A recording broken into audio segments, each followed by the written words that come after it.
ask forgiveness, the Alter Rebbe says, and then comes Yom Kippur, he asks forgiveness too. So is there any difference? So there is a difference. This is parenthetically. Now that we're talking about forgiveness every single day in Yom Kippur, is there any difference? So he throws that in too. He says every year means only that Yom Kippur atones for the grave sins, while the regular offerings of the Olah sacrifice atone only for the violation of positive commandments. In our time, worship with repentance substitutes for offerings, atoning only for violations of positive commands as noted above. So there are certain averos that God forgives on a daily basis, and there's certain things, if you learn Mishnayos, it tells you which things are really harsh, really severe violations that God says we have to wait for Yom Kippur. You can ask forgiveness, you should, okay? But it's not forgiven completely until Yom Kippur comes. Similarly, for example, Yom Kippur may come and still not forgive if this was something between man and his friend, and you did not ask forgiveness by this individual, God won't forgive you. You have to. So, yes, I can ask forgiveness in davening, but I may still have to do something, okay? Which is, ask my friend for forgiveness, and then God will forgive. Sometimes I may have to wait for Yom Kippur, and then God will finish it off. So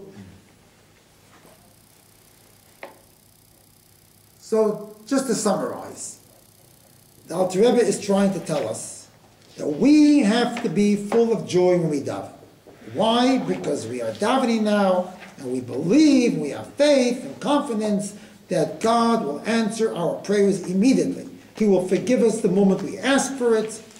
And the uniqueness about God is that it's in abundance.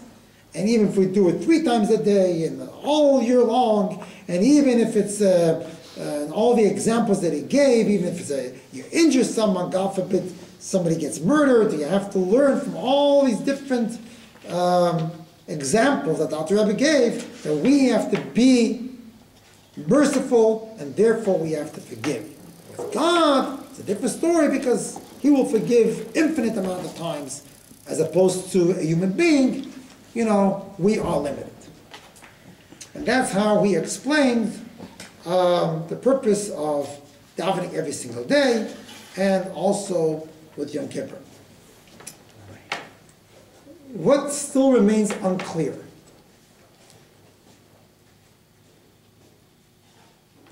There is a Rambam. Maimonides says that the moment Yidden do tshuva,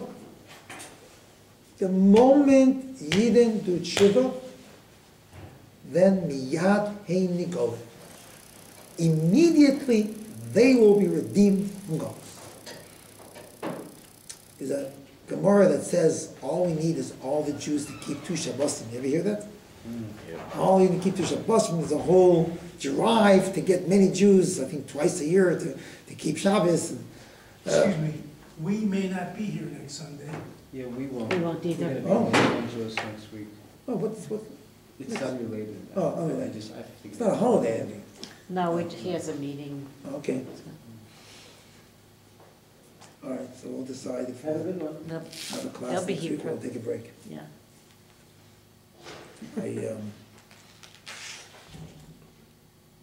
Otherwise it's like a continuation of us. We'll see, we'll talk.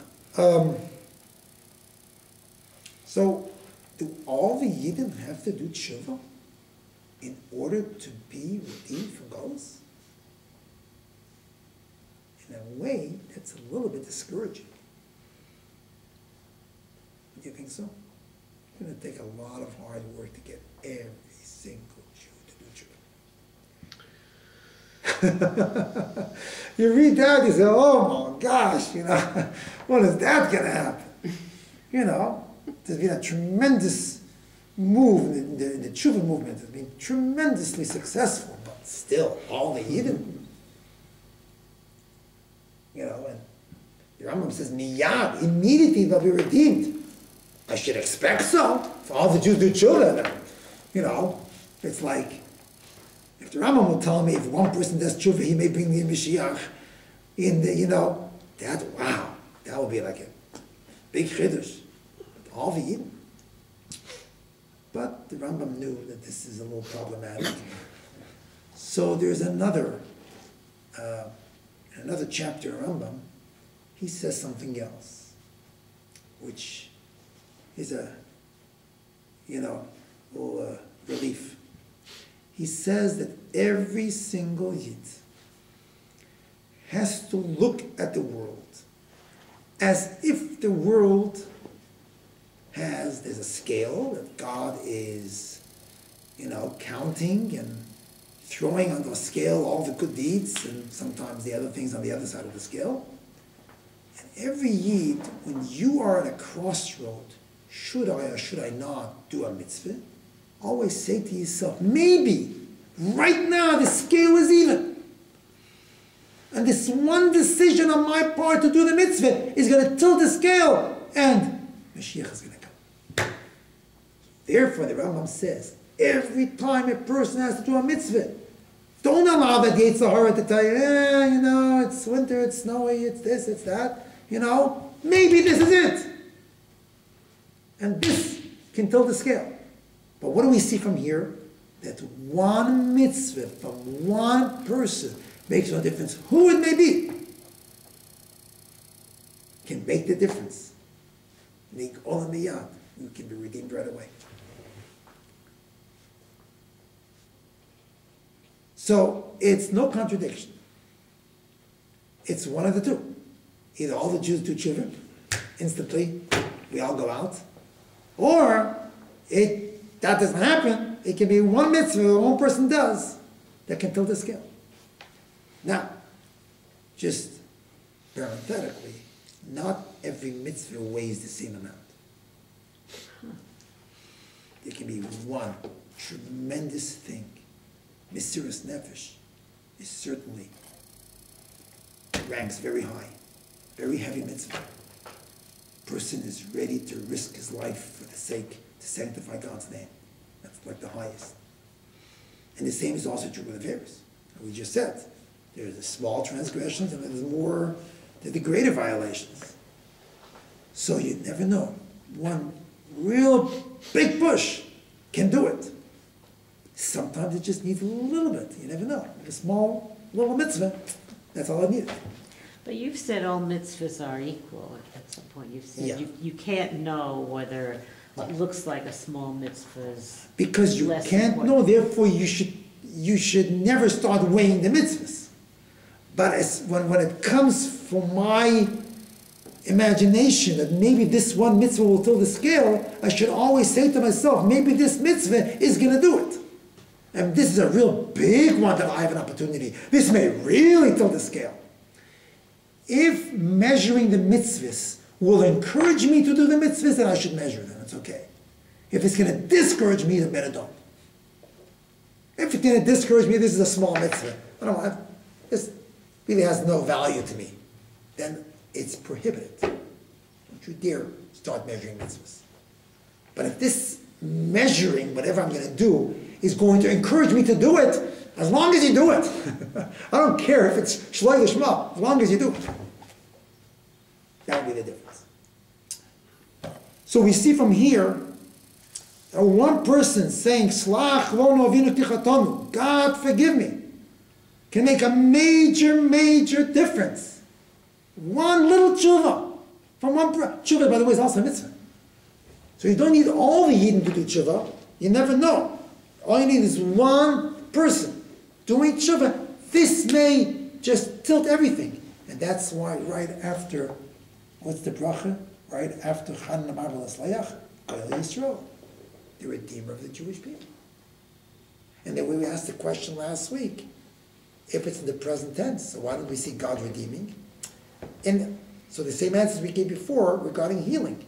As far as God is concerned, He is the Redeemer. He is redeeming. But maybe there's still something I have to do in order to help Him. Help Him do it. Help Him get it done. As far as He's concerned, He's ready. It takes an effort from both of us. God's efforts are all in place. Up to me to do it. But you never know, one little tshuva can make a difference. Then I'll conclude with one other Rambam. also talks, amazing Rambam that talks about tshuva. And he says like this, not just tshuva, but one may think tshuva would mean going to shul, fasting all day, maybe all week, sitting there and crying your heart out. And we learned before about Tik Chatzois, getting up in the middle of the night and praying. There's once a story about, I think I mentioned this before, in a courtroom, sometimes if you have to testify in a Jewish court, you have to do tshuva. Otherwise, maybe you're not eligible to be a witness. There's one great rabbi who was once supposed to be there to act as a witness, and the Dayanim, the judges, said to him, okay, before you testify, you have to do tshuva. Because in case there's a list of things in the Talmud where certain people violate certain things that they are not eligible to be witnesses. So do tshuva. So the Rav says to this rabbi says to the Dayanim, to the judges, you want me to do tshuva? He takes his coat and he leaves. He came back a week later. You expect me to do it like you? All right, I'm ready. Okay. You gave me a lot of homework to do. But there's a different kind of tshuva that you don't need to do so much homework. And the Rambam testifies to the following. He says, what happens, interesting case, again, this must have come up before, but it just fits in now. What happens if a person two people want to marry, and they feel this is the Basheret, they're ready, but with one condition. The woman says to the man with one condition, and that is that you are, or he says it to her, it makes a difference, that I'm marrying you with the condition that I am a tzaddik gomor. She says, wow, the privilege of marrying a tzaddik. Wow, ready. But only in the condition that you are a tzaddik gomor. Tzaddik gomor is like the real definition of a tzaddik, not just, in a slang way, you're a tzaddik. And then she's going to the chuppah, and she finds out, lo and behold, that he's a Rosh Gomor. The worst things in the world that he has done. She finds out the minute after she gave him the ring, after he gave her the ring. So officially they're married. But is it a valid marriage or not? She made a condition. She found out that he was a Rosh Gomor. You know what the Rambam says? It may be good. We're not sure. It may be a valid Kedushin. The marriage is valid. Not 100%, but it may be good. Why? Because he says all the chassan had to do is have a hiru tshuva, a thought of tshuva, that moment, prior to giving his kala the ring. And then that would have changed him from a Rosh Gomor to a tzaddik gomor. So the moment when he gave the ring, he was a tzaddik gomor. Unless he says, the condition is that I never did anything wrong. That's a different story. But if he says, then I want to marry you with a condition that I am a tzaddik gomor, that means the moment the kedushin becomes valid, the moment that he gives her the ring, at that moment he is a tzaddik gomor. So the Rambam says it's possible that he really did tshuva, and all you need, he says, is a hirhur tshuva. Hirhur means a thought, like a deep thought of tshuva. And maybe he had it, we don't know. Only God knows if he did, if he didn't. So we can't totally say that the kedushin is not valid, because could be he had a hirhur tshuva. So what do we see from here? That sometimes it doesn't take much. One hirhur tshuva. Sometimes you may have to be there for a long time. It take a week before you get done. But it doesn't have to be that. It can be a hirhur tshuva that comes from the depth of my heart, and it reaches into the essence of God, and God says, I forgive you for everything. And that can happen possibly every single day when a person davens. It doesn't have to happen only under the chuppah. It can happen on a daily basis. I get up in the morning and I start davening and I come to this bracha and all of a sudden I have this very strong inner feeling, God, forgive me.